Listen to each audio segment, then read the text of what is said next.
இன்றைக்கி மாங்காய் பச்சடி செய்கிறது எப்படின்னு பார்க்க போகிறோம். அதுக்கு வந்து ஒரு 2 மாங்காய் நான் எடுத்திருக்கேன். அதை வந்து நல்லா தோல்லாம் சீவிட்டு இந்த மாதிரி ஸ்லைஸாக நீங்கள் கட் பண்ணி வச்சுக்கோங்க. இது குக்கரில் வச்சு நான் 1 ஸ்பூன் வந்து மிளகாத்தூள் போடுறேன். இதுக்கு தேவையான கொஞ்சமாக உப்பு போடுறோம். ஏன்னா அது இனிப்பு வந்து அப்போ தான் கொஞ்சம் நல்லா தூக்கி கொடுக்கும். தண்ணி வந்து சும்மா கொஞ்சமாக ஊற்றிக்கணும். இதை நம்ம மூடி போட்டு ஒரு 2 விசில் நம்ம நல்லா வந்து இது கொலைய வேக வச்சுக்கணும்.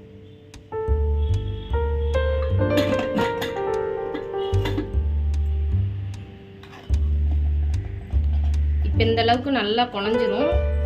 இது நல்லா கொஞ்சம் தண்ணி கொஞ்சம் வற்றினோன்னே நம்ம இதுக்கு தேவையான சர்க்கரையை வந்து நம்ம போட்டுக்கிறோம். நீங்கள் வெல்லம் வேணாலும் நீங்கள் போட்டுக்கோங்க.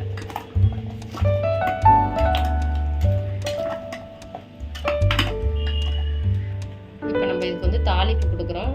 இதுக்கு வந்து ஒரு 2 ஸ்பூன் வந்து நெய் போட்டுக்கணும்.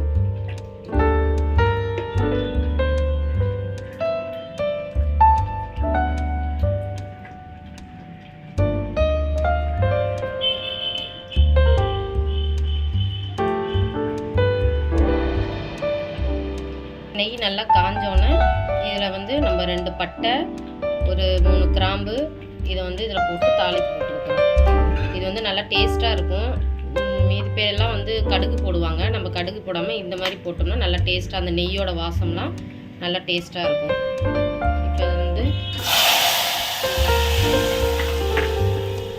இது வந்து இன்னும் நல்லா திக்காக வரணும். இது வந்து மேலே வந்து தெறிக்கும். அப்படியே நீங்கள் ஒரு மூடி போட்டு நல்லா திக்காக வந்து பண்ணிடுங்க. இது ரெடி ஆயிடுச்சு. இப்போ இது வந்து நீங்கள் வந்து தண்ணியாக இருக்குன்னு நினைக்க வேண்டாம். ஆறுனுச்சுன்னா நல்லா திக்காயிரும். இது பசங்களுக்கு ரொம்ப பிடிக்கும். செஞ்சு கொடுங்க.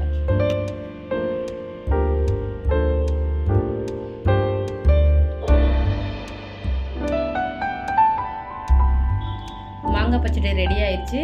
அடுத்த டிஷ் அடுத்த வீடியோவில் பார்ப்போம்.